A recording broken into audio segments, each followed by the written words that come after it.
Halo, Assalamualaikum warahmatullahi wabarakatuh.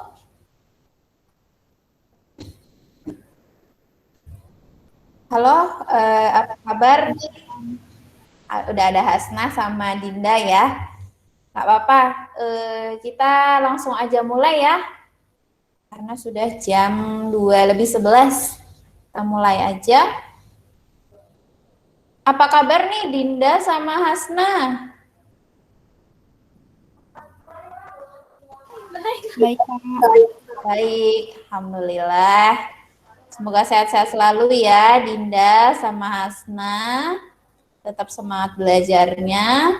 Oke, untuk hari ini kita belajar prediksi persiapan US prediksi 1 khusus untuk pelajaran fisika dan ada beberapa nanti yang kimianya sih tapi nggak apa-apa.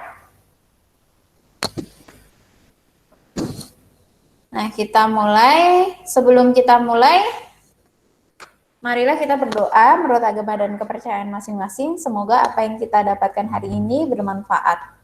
Berdoa dipersilahkan.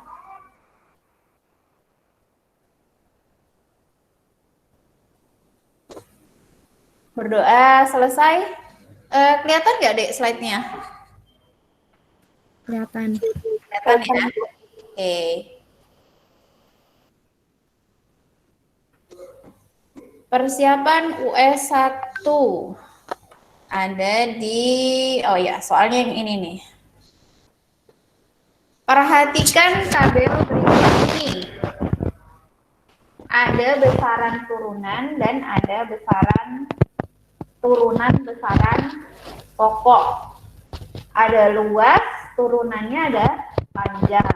Kemudian ada massa jenis, turunannya ada massa dan panjang. Kemudian ada lagi gaya, turunannya adalah massa, panjang, dan suhu. Tekanan, besaran turunannya adalah massa, panjang, dan suhu. Kemudian ada energi kinetik, besaran turunannya ada massa, panjang, dan waktu. Pasangan yang benar adalah titik-titik. Kita ulang kembali tentang besaran turunan. Sini. Besaran turunan itu besaran yang diturunkan dari besaran pokok. Besaran turunan itu diturunkan dari besaran pokok.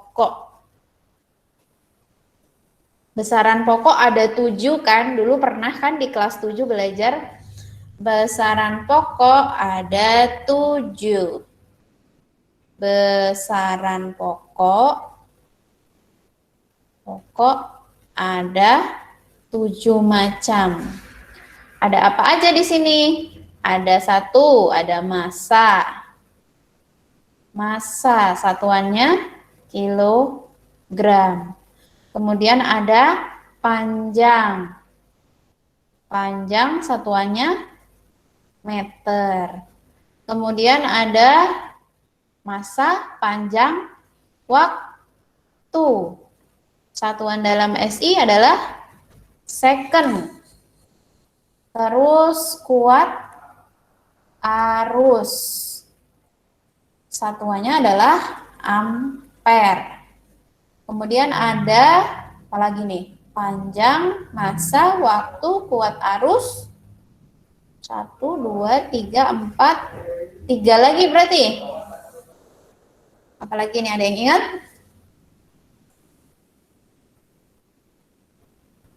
Massa, panjang, waktu, kuat arus, terus ada yang namanya suhu. Suhu.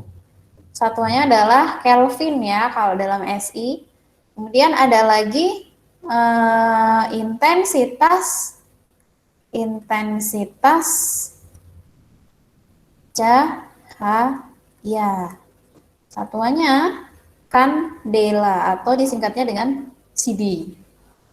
Terus ada lagi yang terakhir jumlah jumlah zat.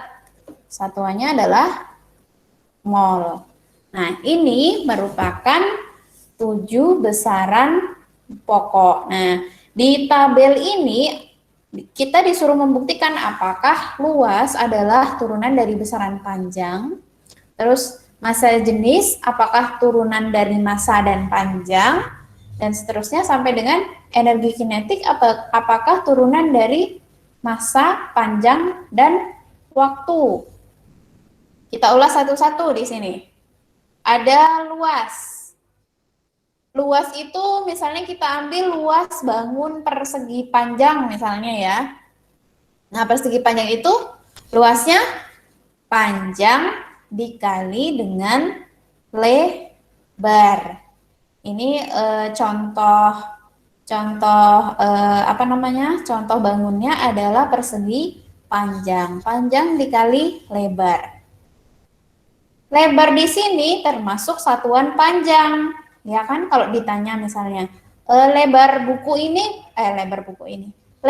ruangan ini ada berapa meter?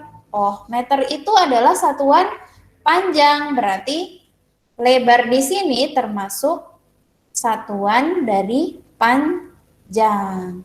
Jadi, luas di sini, luas di nomor 1 ini merupakan turunan dari besaran panjang. Turunan dari besaran pokok yaitu panjang. Hanya panjang aja ya kalau luas, berarti besaran turunan luas adalah panjang. Berarti benar ya. Terus yang kedua ada massa jenis atau disebut juga dengan rho. Masih ingat ya bacanya? Ini dibaca rho, massa jenis. Massa jenis dirumuskan sebagai massa dibagi dengan volume. Ingat, massa dibagi dengan volume. Kalau kita ambil salah satu benda, misalnya bentuknya dia kubus misalnya, atau balok boleh. Berarti volume kubus atau balok dirumuskan sebagai panjang kali lebar kali tinggi. Nah, di sini kita bisa tahu nih mana yang merupakan besaran panjang. Nah, di sini kalau massa itu besaran pokok ya, dia massa. Terus volume itu besaran turunan. Turunan dari apa? Turunan panjang dikali lebar dikali dengan tinggi. Tadi kan lebar termasuk satuan panjang. Kalau tinggi apakah termasuk satuan panjang? Tinggi apakah termasuk satuan panjang? Iya ya. Kan kalau kita ditanya tinggi kamu berapa sentimeter? Atau tinggi gedung ini berapa sentimeter misalnya? Berapa meter gitu misalnya. Berarti tinggi termasuk besaran bukan turunan. Tinggi termasuk besaran panjang, satuan panjang. Jadinya kalau kita sebutkan satuannya, satuan massa adalah kilogram. Sementara satuan panjang tadi meter ya. Lebar dan tinggi kan termasuk satuan panjang, sehingga satuannya juga dalam meter, sama. Juga dalam meter. Jadi, massa jenis termasuk turunan dari besaran pokok, massa, dan panjang. Ya. Jadi, massa jenis ini termasuk massa dan panjang. Berarti nomor 2 ini jawabannya adalah benar ya. Massa jenis merupakan turunan besaran pokok, massa, dan panjang.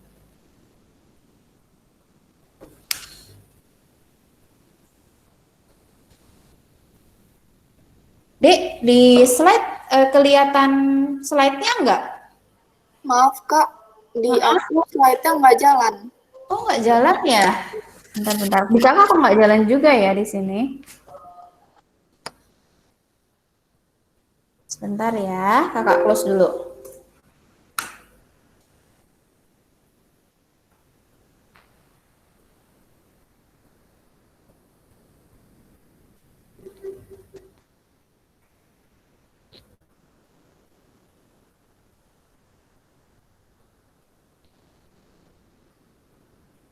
Coba kalau sekarang.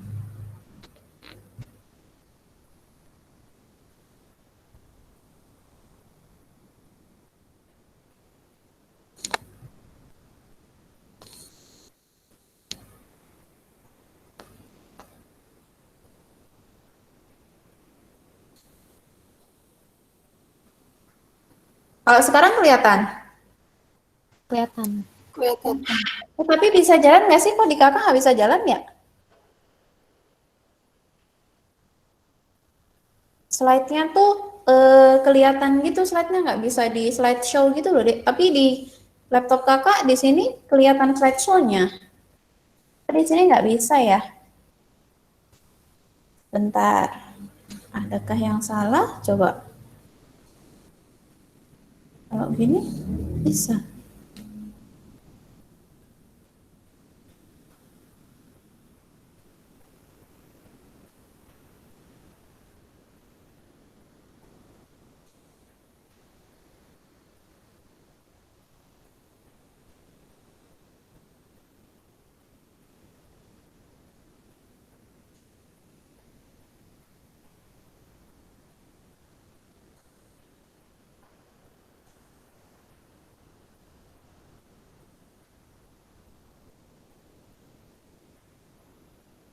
Kalau ini, bentar.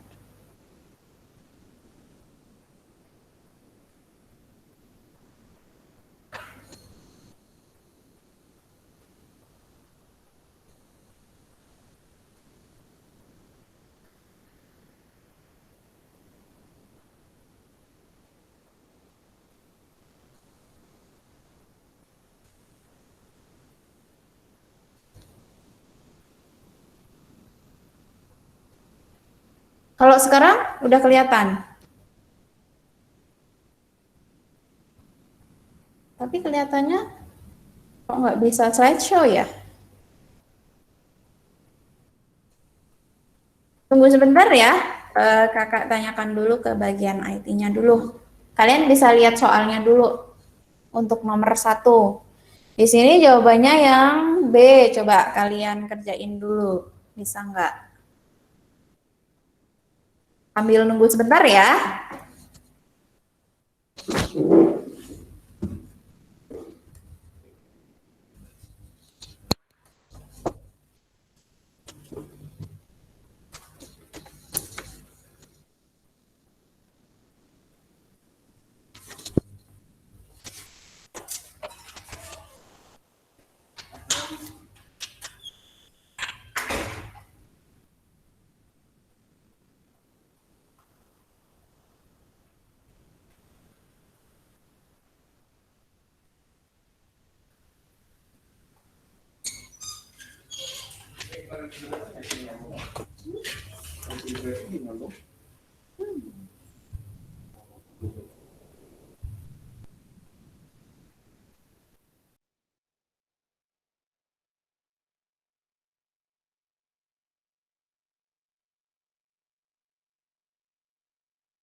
Halo, tes. Halo, kedengeran nggak suara kakak? Kedengeran. Oke.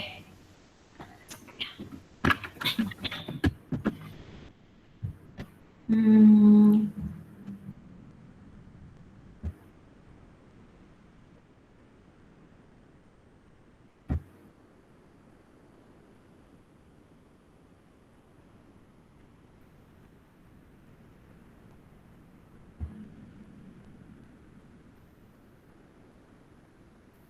Nah, sekarang kelihatan nggak slideshow-nya? Kelihatan, Kak. Oke, kelihatan ya. Kita mulai lagi ya dari awal ya, nggak apa-apa ya. Tadi sampai sini disuruh menyebutkan pasangan yang benar dari besaran turunan dan besaran pokok. Tadi kakak sebutkan ya, besaran pokok tadi ada 7. Nanti kalian cari ya. Ada 7, ada masa, panjang, waktu. Nah, itu ada 7. Kemudian di sini ada luas. Luas itu besaran turunan dari besaran panjang dikali lebar. Nah, di sini kan lebar kan termasuk satuan panjang juga kan. Kalau misalnya ditanya lebar ruangan ini berapa? Dalam meter kan satuannya, misalnya lebar ruangan ini adalah 10 meter. Berarti sama kan satuannya dengan satuan panjang, berarti dia termasuk satuan panjang. Dengan demikian, luas itu adalah turunan besaran pokok dari panjang. Sehingga nomor 1 jawabannya benar. Kalau nomor 2, massa jenis. Massa jenis disebut juga dengan rho ya, dibacanya rho. Rho itu atau massa jenis dirumuskan sebagai massa dibagi dengan volume. Nah, misalnya kakak ambil di sini contoh bendanya dalam bentuk balok misalnya ya. Kalau volume balok apa? Panjang kali lebar kali tinggi kan? Sehingga massa jenis di sini akan sama dengan massa jenis balok. Berarti massa dibagi volume balok, di mana volume balok adalah panjang dikali lebar dikali tinggi. Gitu. Berarti kalau massa tetap ya, massa adalah M simbolnya, kemudian satuannya kilogram. Kemudian volume terdiri dari panjang, lebar, dan tinggi. Nah, lebar dan tinggi di sini termasuk juga dalam satuan panjang ya. Lebar dan tinggi termasuk ke satuan panjang. Jadi massa jenis, di dalam massa jenis ada besaran pokok, ada 2 besaran pokok, yaitu apa? Massa dan panjang. Ya, di sini tadi ada massa dan panjang. Jadi, untuk massa jenis turunan besaran pokok dari massa dan panjang. Massanya dalam kilogram, panjangnya dalam meter. Jadi, nomor 2 benar, turunan besaran pokok massa jenis adalah massa dan panjang. Sekarang kalau gaya. Gaya atau F, force ya. Gaya itu, kita tahu gaya itu massa dikali dengan percepatan ya. M dikali A, hukum 2 Newton. Massa dikali percepatan. Kalau massa, satuannya kilogram. Kalau percepatan satuannya meter per second kuadrat. Jadi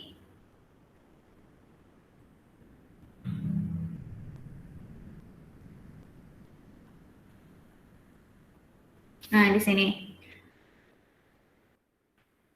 kilogram adalah satuan massa, kemudian meter per second ini satuan panjang. Satuan panjang. Kemudian kalau second, satuan waktu, ya kan? Second itu satuan dari waktu, sehingga gaya ini mengandung besaran pokok, massa, panjang, dan waktu. Sehingga nomor 3 itu adalah salah ya, berarti karena di sini bukan waktu tapi malah suhu. Jadi nomor 3 salah. Kemudian nomor 4, tekanan atau P, pressure, dari kata pressure. Tekanan itu kita rumuskan misalnya tekanan pada bidang datar. Gaya dibagi dengan luas penampang atau F dibagi dengan A. Di mana F atau gaya tadi rumusnya kan sudah ada di gaya ini.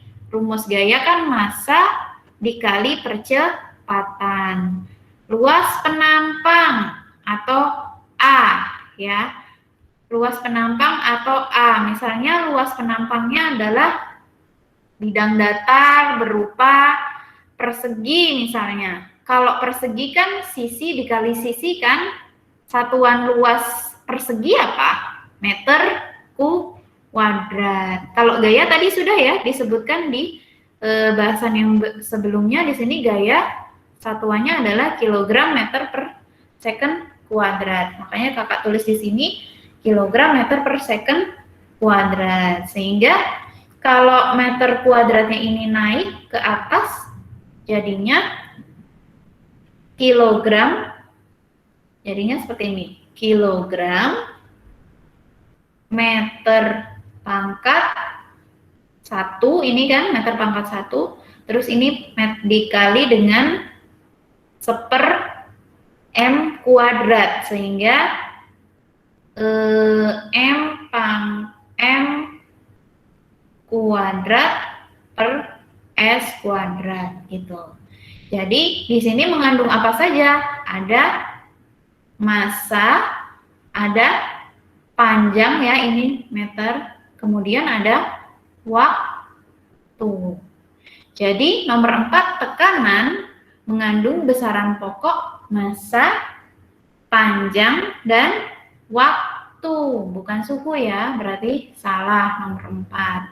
Sekarang nomor 5, energi kinetik. Kalau energi kinetik, Eka rumusnya setengah dikali massa dikali kecepatan kuadrat. Setengah dikali satuan massa kilogram, satuan kecepatan meter per second kuadrat. Nah, kita tahu kalau meter itu tadi satuan panjang, ini meter adalah satuan panjang, kemudian second adalah satuan waktu. Nih. Jadi energi kinetik di sini mengandung ada 3 besaran pokok ya.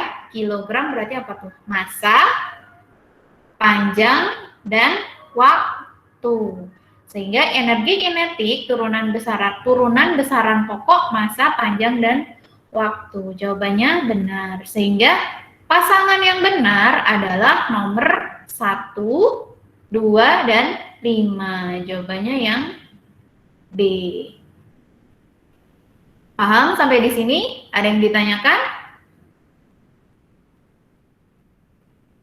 Nggak ada, Kak. Nggak ada, cukup ya. Kalau nggak paham nanti bisa bertanya, nggak apa-apa.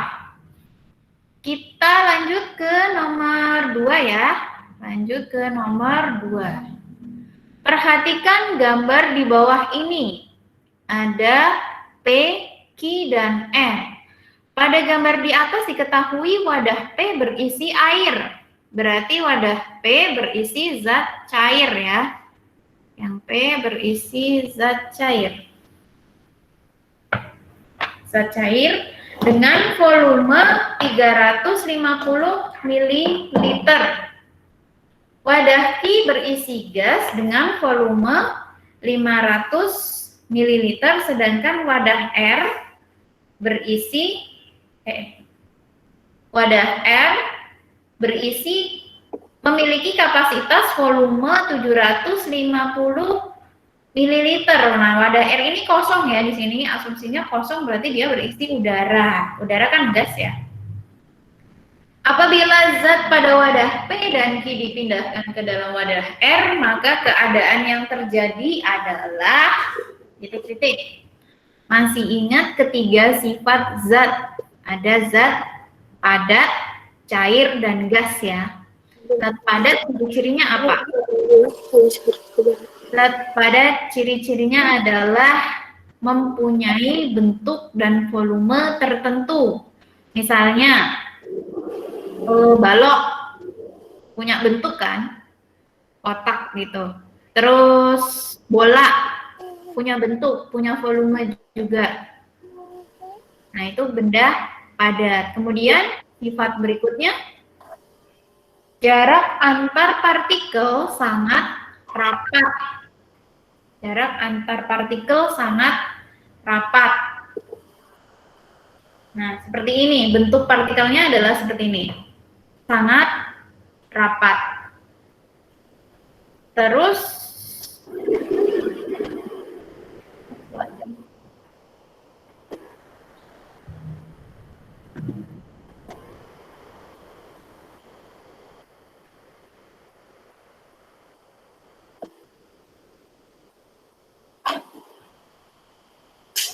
nah ini ya, sangat rapat. Kemudian partikel penyusunnya tidak dapat bergerak secara bebas karena dia padat ya. Jarak antar partikelnya kan sangat rapat sehingga partikel-partikel ini tidak bisa bergerak dengan bebas.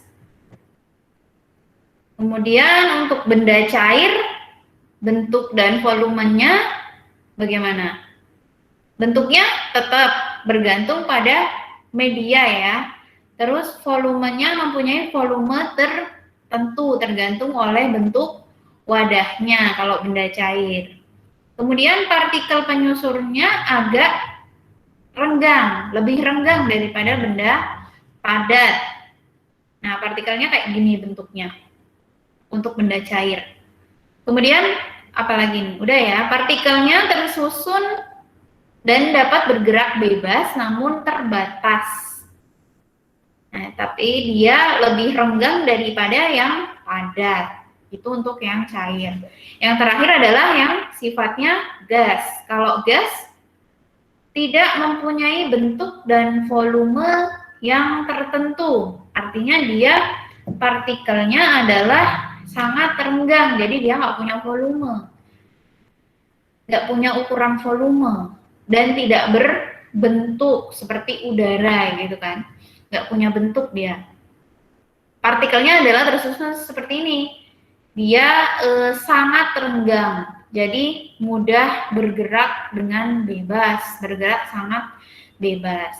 Nah, di soal jika zat pada wadah P dan Q dipindahkan ke wadah R yang tadi kosong, di wadah P ada air, zat cair ya, misalnya air. Kemudian di wadah Q ada udara. Kemungkinan yang terjadi yang mana nih? A, B, C, atau D? Wadah P berarti bentuknya cair ya dia. Kalau cair bentuknya tetap atau berubah-ubah?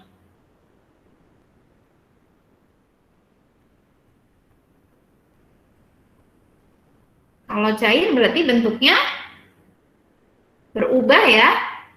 Berarti P bentuknya berubah-ubah. Sama dengan udara, bentuknya juga berubah-ubah. Nah, ketika dimasukkan di R, berarti air mengisi ruangan R. Sisanya adalah udara. Jadi jarak antar partikelnya bukan sangat lemah. Kalau ini sangat lemah, kalau airnya berarti lemah. Jadi yang benar P bentuknya tetap, salah ya ini. Terus yang B, P bentuknya bisa berubah, volumenya tetap, tergantung oleh wadahnya kan. Berarti kemungkinan dia benar. Alasannya kenapa? Karena gaya tarik antar partikelnya lemah. Benar ya, dia lebih lemah daripada yang padat. Tapi bukan sangat lemah. Kalau sangat lemah kan dia udara. Gaya tarik antar partikelnya sangat lemah, berarti dia gas bentuknya. Kita keep dulu jawaban yang B. Untuk yang Ki bentuknya berubah. Benar ya, dia kan berubah-ubah tuh bentuknya. Volumenya tetap. Tidak ya, salah berarti. Kalau yang D, bentuknya berubah, benar. Volumenya berubah, iya benar juga. Tapi lihat alasan yang C, jarak antar partikel sangat berjauhan. Kalau Ki kan tadi dia udara ya, jarak antar partikelnya sangat berjauhan, berarti benar. Tapi volumenya salah. Kalau yang D, bentuknya berubah, volumenya berubah. Lihat alasannya, jarak antar partikelnya sangat berdekatan. Salah ya, yang sangat berdekatan tadi padat kan, berarti ini salah. Sehingga jawaban yang benar adalah yang B. P bentuknya berubah, volumenya tetap, dan gaya tarik antar partikelnya lemah. Jawabannya yang B. Ini tipe soal UN 2 tahun lalu kalau nggak salah. Nanti kalian US ya. Nah ini tipe lah soalnya seperti ini untuk bab. Ini babnya di kelas 7 kalau nggak salah ya, zat dan perubahannya. Di kelas 7. Lanjut ke nomor 3, ada pertanyaan?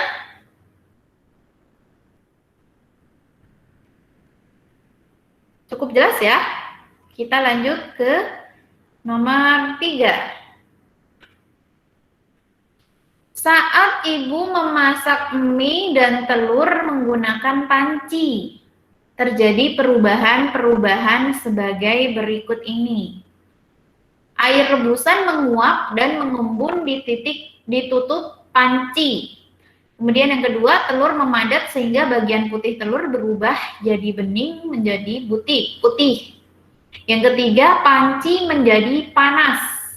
Yang keempat, mie menjadi matang dan kenyal.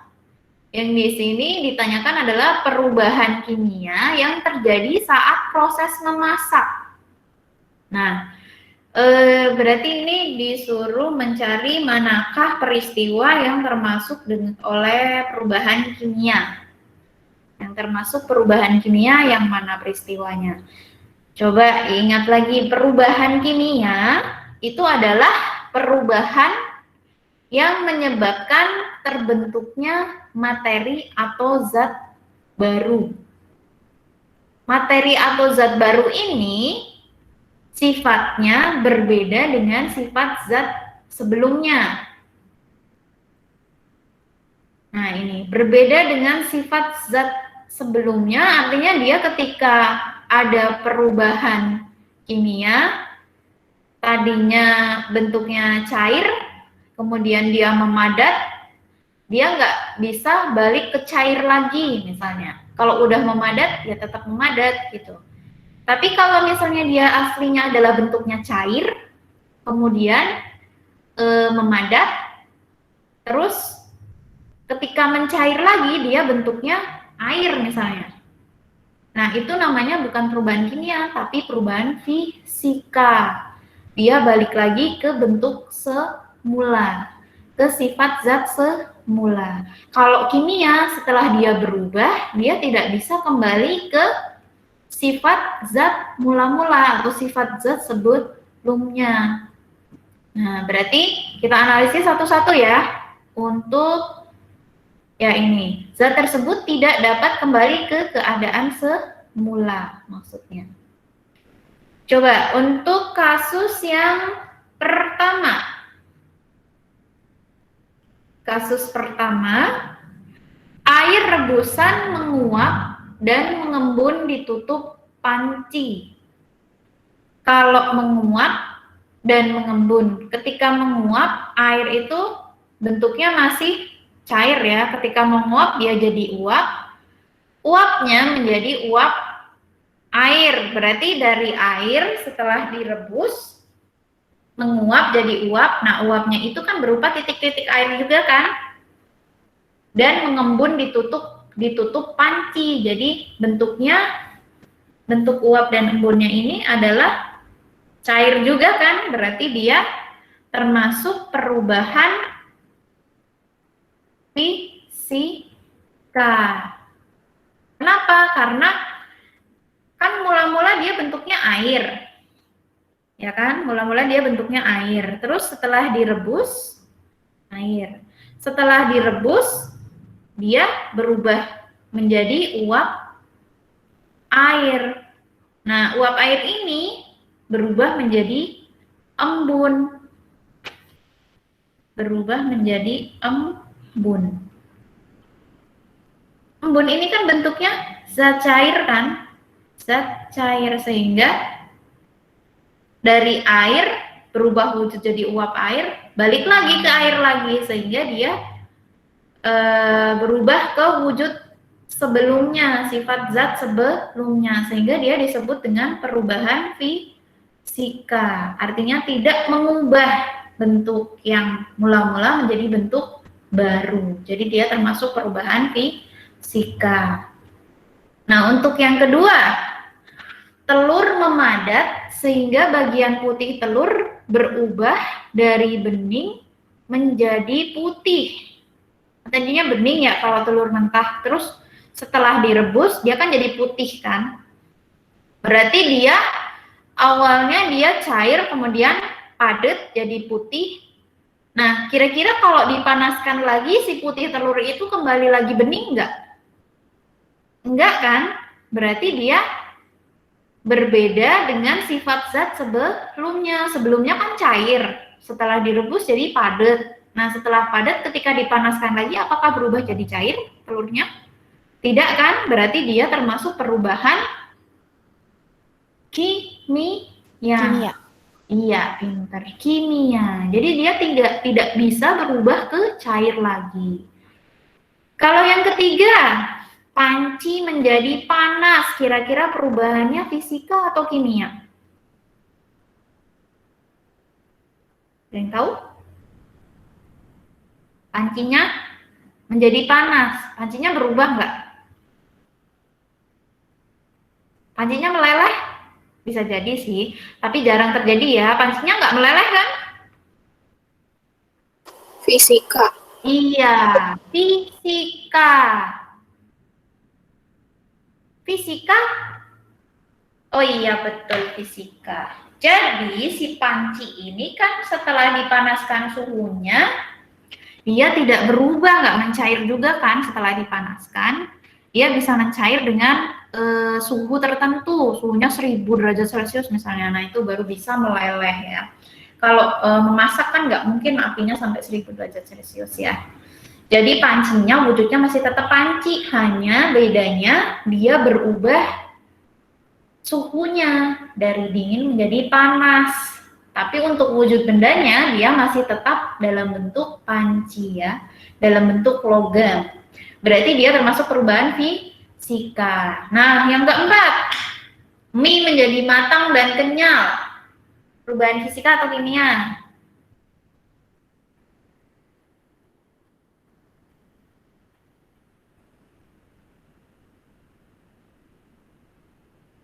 Mie menjadi matang dan kenyal. Perubahan fisika atau kimia?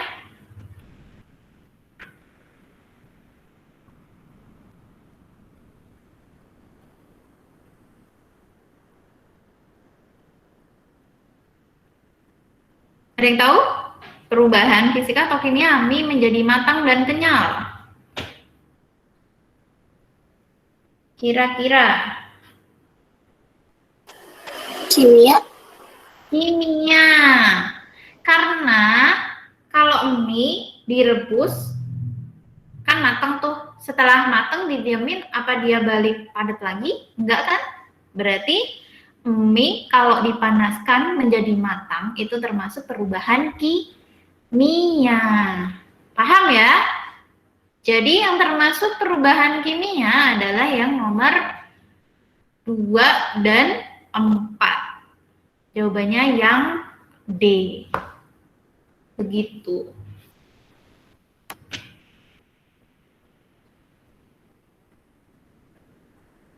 Kita lanjut ya ke soal berikutnya. Ini soal mudah, masih mudah. Kita analisis saja, tidak usah menghafalkan.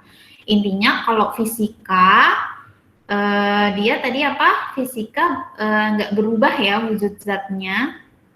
Kalau kimia, dia berubah wujud zatnya. Kalian hafalkan satu contoh aja, misalnya kayak tadi telur direbus, dipanaskan. Contohnya telur sama panci sama-sama dipanaskan. Kalau panci jadi panas tapi tetap panci, kalau telur panas jadi mateng, ya kan, nggak bisa berubah jadi cair lagi. Nah, itu perubahan fisika dan kimia. Lanjut ke nomor berikutnya. Nomor 4. Soalnya panjang ini ya. Budi memiliki gaya dorong maksimal 200 Newton. Budi memiliki gaya dorong maksimal 200 Newton. 200 Newton nih, mula-mula. Kesulitan mendorong sebuah lemari seperti ditunjukkan pada gambar berikut. Karena gaya gesek antara lantai dan lemari adalah 250. Jadi dia mendorong dengan gaya 200 Newton. Terus ada gaya gesek yang bekerja. Kalau gaya gesek kan arahnya berlawanan ya dengan arah gerak, yaitu 250 Newton. Yang gayanya Budi mendorong adalah ke kanan, gaya geseknya berarti berlawanan dengan arah Budi ke kiri.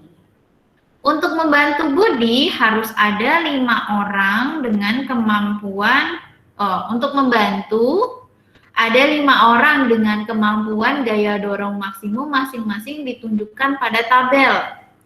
250, 240, 150, 200, dan 260.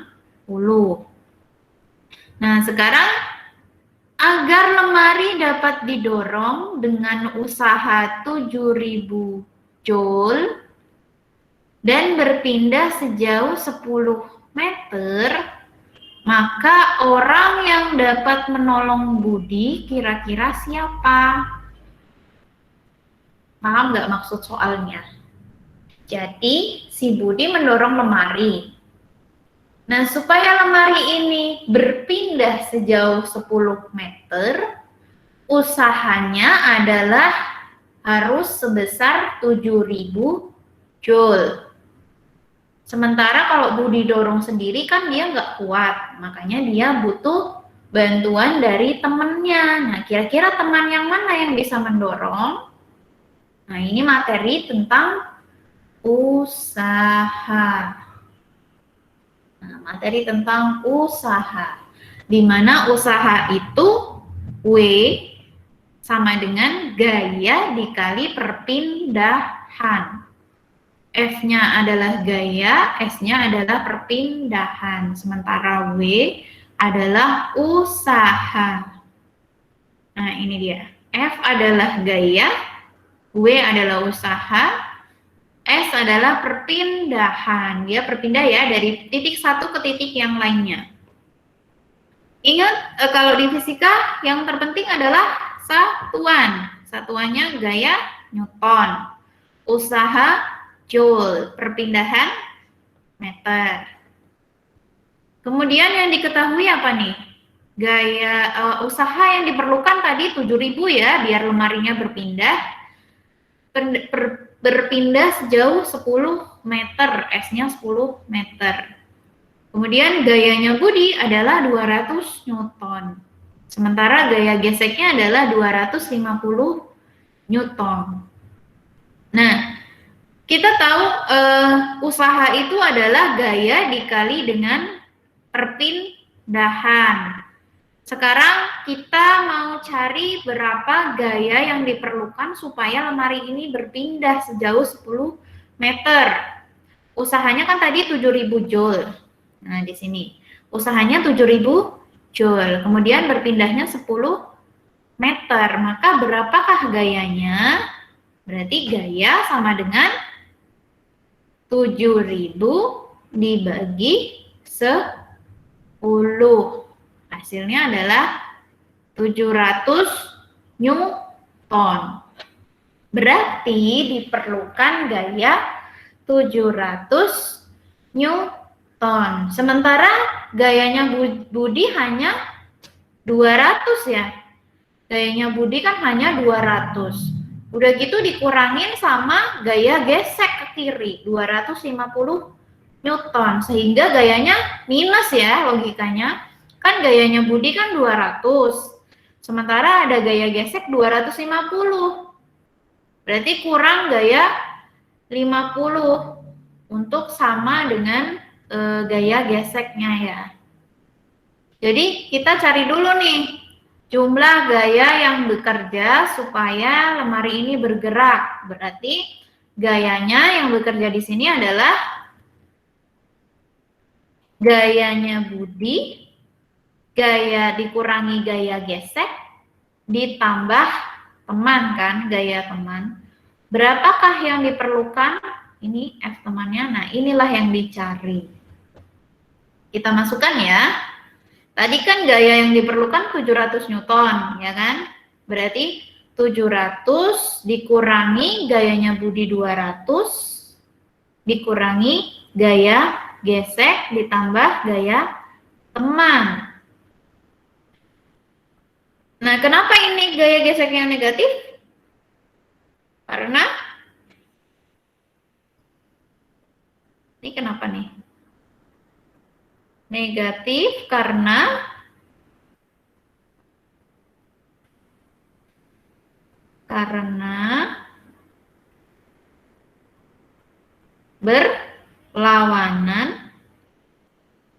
berlawanan dengan gerak, berlawanan arah gerak. Jadi 200 kita anggap ke kanan itu positif, jadi 200 dikurangi ke kirinya 250 ditambah gaya teman. Nah, berapakah gaya temannya ini? 700 dikurang 200 sama dengan gaya teman. Apa saja ya? Nggak kelihatan.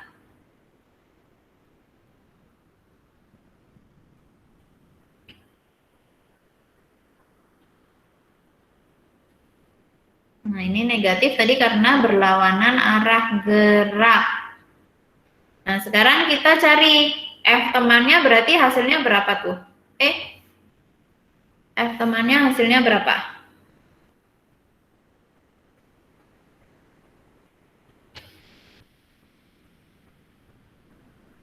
Berapa hasilnya? Gaya temannya hasilnya harusnya berapa? 700 dikurang 200 ditambah 200. Ya. 750 Newton. Jadi teman-temannya ini diperlukan 750 Newton untuk bisa membuat lemari ini bergerak. Dibantu oleh Budi juga ya. Dibantu Budi. Nah, sekarang kita cari manakah teman-teman Budi yang bisa mendorong lemari dan jumlah gaya mereka itu 750. Nah, sekarang kita lihat yang A. Andi, Malik, dan Jamal. Andi berapa? 250. Nih Andi, 250. Kemudian Malik 150. Ditambah Jamal. Jamal 200 Newton. Sehingga gaya yang kelompok 1 ini, kelompok A, berarti berapa jumlahnya? 250 ditambah 150 ditambah 200. berapa?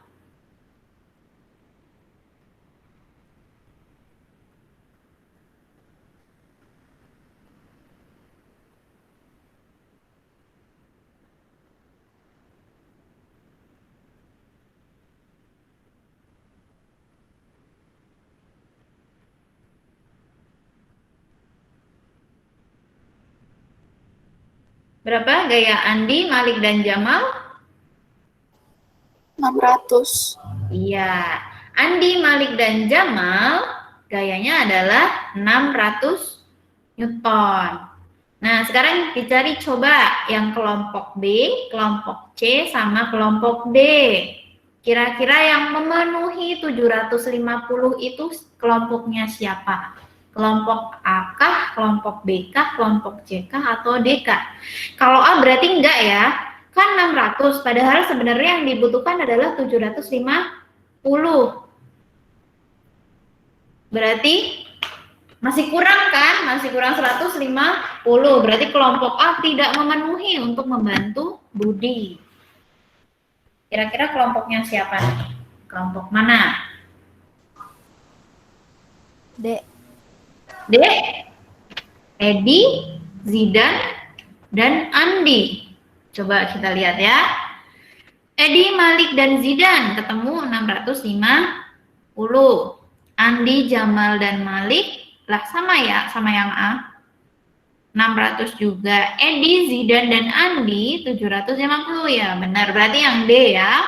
Jadi yang bisa teman-teman yang bisa membantu Budi untuk memindah lemari sejauh 10 meter adalah Edi, Zidan, dan Andi. Karena jumlah gaya mereka memenuhi 750 Newton. Gitu ya. Ini termasuk soal HOTS ya. Sulit ya. Ini namanya soal analisis.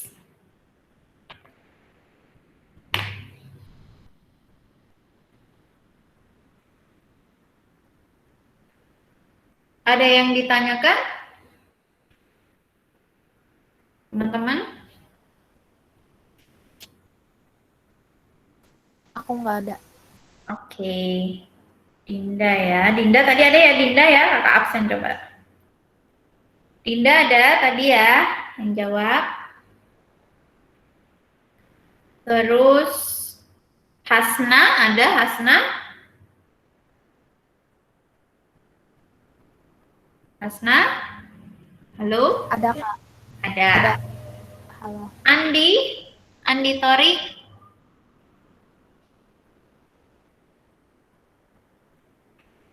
Andi? Andi Tori ada?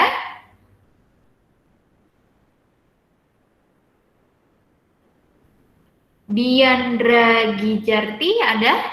Ada Kak. Ada. Terus Raffi? Raffi Akbar? Halo Raffi? Halo Raffi? Halo, oh ya hadir ya. Mic-nya error, oke. Raffi ada ya, menyimak.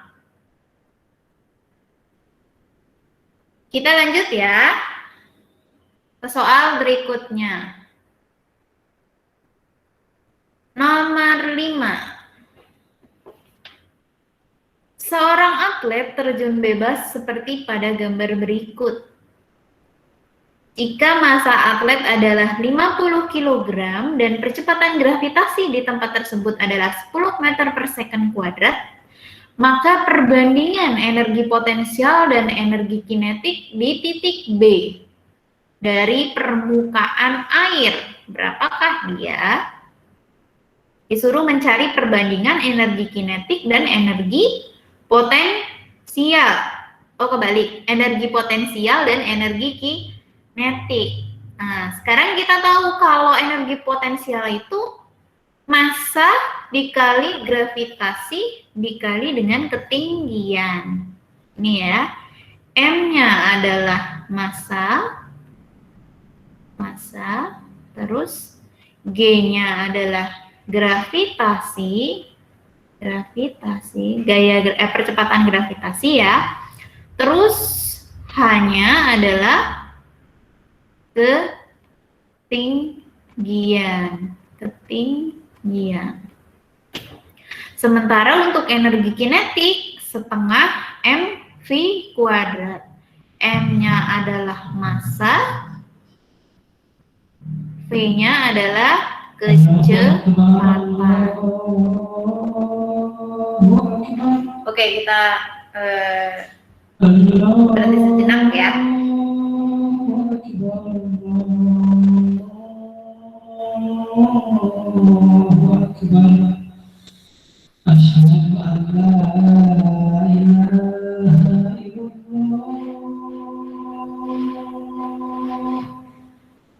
Asyhadu an la ilaha illallah.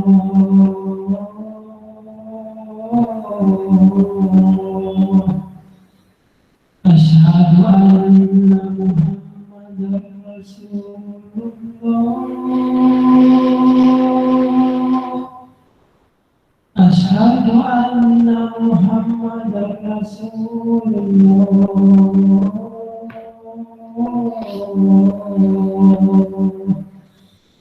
Hayya 'alas shalah.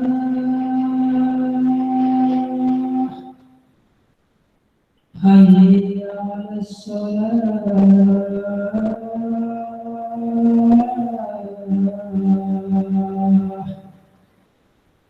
Hayya 'alal falah.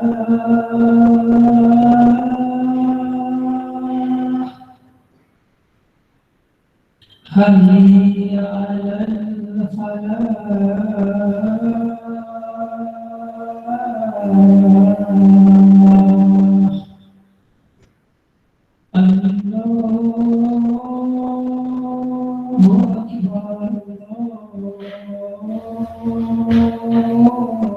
Allahu akbar. La ilaha illallah.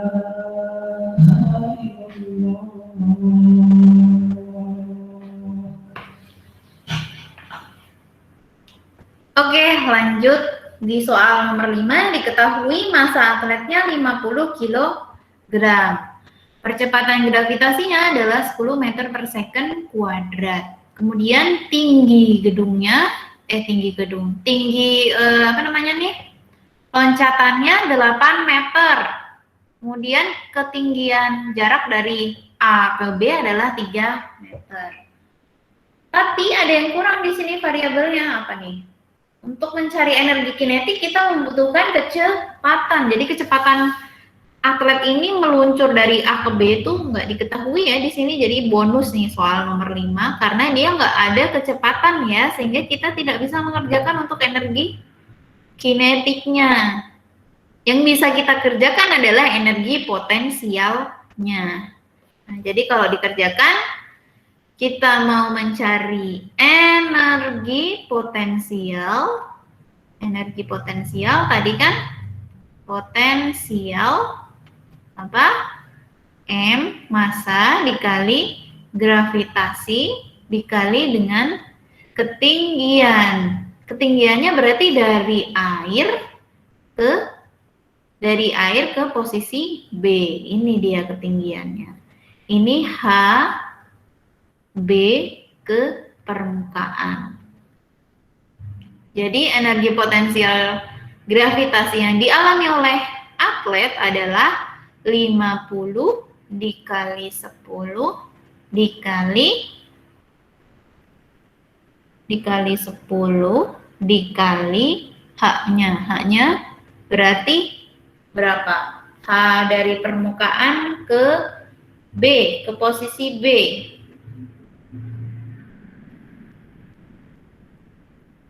H dari permukaan air ke posisi B berarti bukan 8 ya, berapa tuh?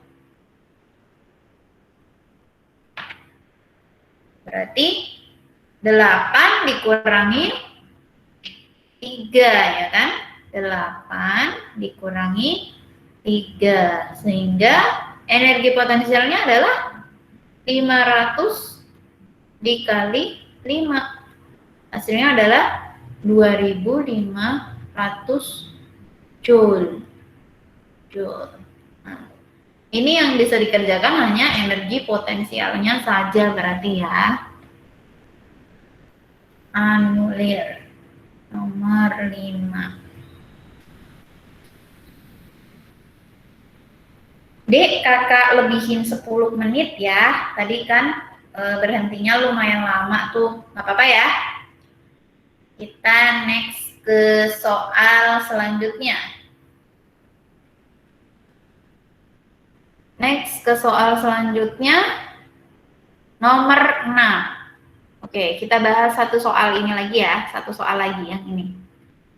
Seseorang membuat skala termometer X dengan mencelupkannya ke dalam es yang sedang melebur dan ke dalam air yang sedang mendidih sebagai titik tetap bawah dan titik tetap atas. Ia memberi tanda seperti pada gambar berikut.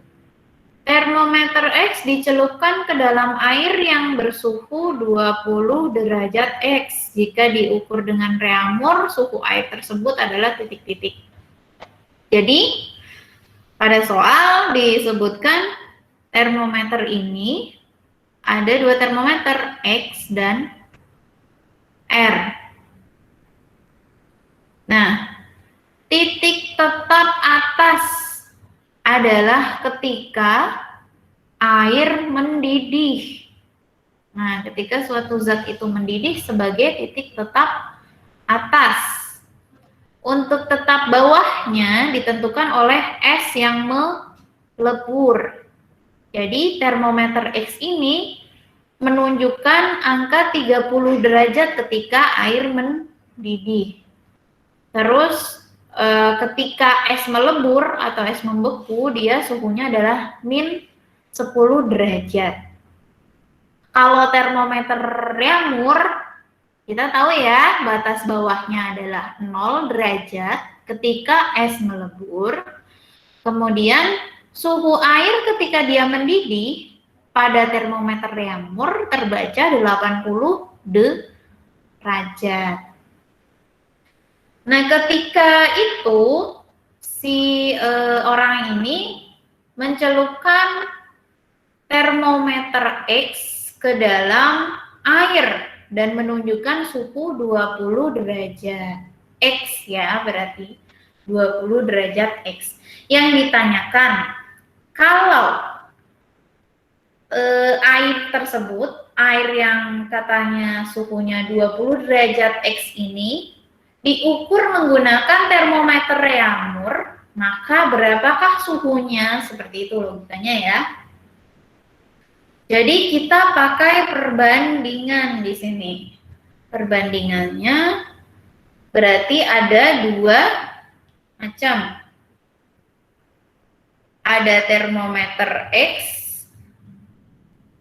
dan termometer R.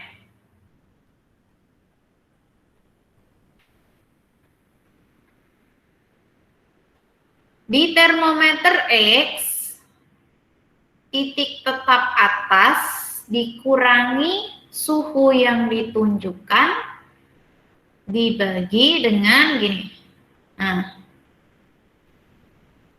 titik mendidih, titik didih dikurangi suhu yang ditunjukkan dibagi titik didih dikurangi titik beku akan sama dengan titik didih termometer reamur dikurangi suhu yang ditunjukkan oleh termometer reamur dibagi titik didih dikurangi titik beku. Jadi kalau dimasukkan kayak gini. Nah, titik didih termometer X di sini disebutkan 30 derajat 30 derajat X ya. Ini titik didihnya. Dikurangi suhu yang ditunjukkan, dikurangi 20 di sini. Dikurang 20. Dibagi titik didih dikurangi sama titik beku. Titik bekunya kan min 10 ya. Titik bukunya min 10. Jadi di sini 30 dikurangi 20 dibagi 30 dikurangi titik leburnya min 10. 30 min 10 nanti ini berarti jadi plus ya. Nah, akan kita bandingkan dengan termometer Reaumur. Kalau dibandingkan termometer Reaumur sama. Yang harus dibandingkan berarti suhu ketika mendidih dikurangi dengan suhu yang ditunjukkan oleh termometer Reaumur. Kita misalkan di sini X nilainya, kan nggak tahu ya berapa. Jadi dikurang X dibagi 80 atau titik didih dikurangi oleh titik lebur S. Jadi perbandingannya sama. Kalau di X nih 30 dikurang yang ditunjuk dibagi 30 dikurangi sama beku. Terus yang di R 80 dikurangi yang ditunjuk. Terus dibagi 80 dikurangi sama beku. Harus sama ya perbandingannya. Nah, jadi dapat kita peroleh di sini 30 dikurang 20 10. 30 dikurangi min 10 jadi plus ya. 30 plus 10 40 sama dengan 80 dikurang X dibagi 80 kurangi 0 80. Jadinya kita kali silang ya. 10 dikali 80. Nah, 80 dikali silangnya seperti ini. 80 derajat dikurang X dikali 40 sama dengan 10 dikali 80. Ini dikali ini dikali sama ini. Jadi 80 dikurangi X dikali 40 sama dengan 10 dikali 80. Nah, seperti ini. Yang bisa kita coret kanan dan kiri 80 sama 40 ya. Dicoret. 40 habis, 80 dibagi 40, 2. Jadi 80 min X sama dengan 20. Sehingga kalau 20 pindah ruas ke kiri kan jadi minus. Sehingga 80 min 20 kan, 20 kan di ruas kanan positif. Kalau pindah ruas ke ruas kiri jadi negatif. Sama aja, X-nya kan di ruas kiri negatif, pindah ke ruas kanan menjadi positif. Sehingga X-nya sama dengan 80 dikurangi 20. Hasilnya 60 derajat. Derajat siapa? Yang ditanyakan tadi derajatnya Reaumur, sehingga jawabannya adalah yang D. Gitu. Dari sini ada yang ditanyakan, soal nomor 6 adalah soal tentang suhu dan kalor.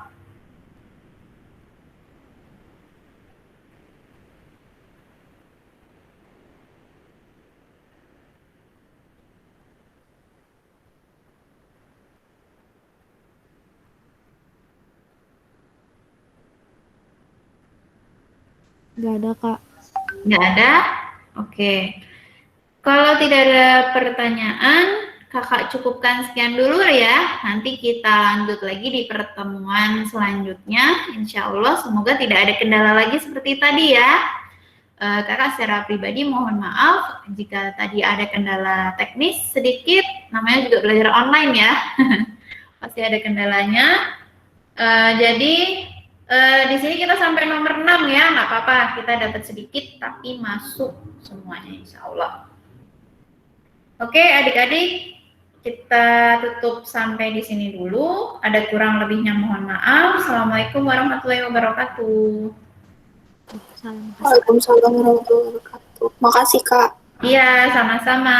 Makasih, Kak. Iya, sama-sama.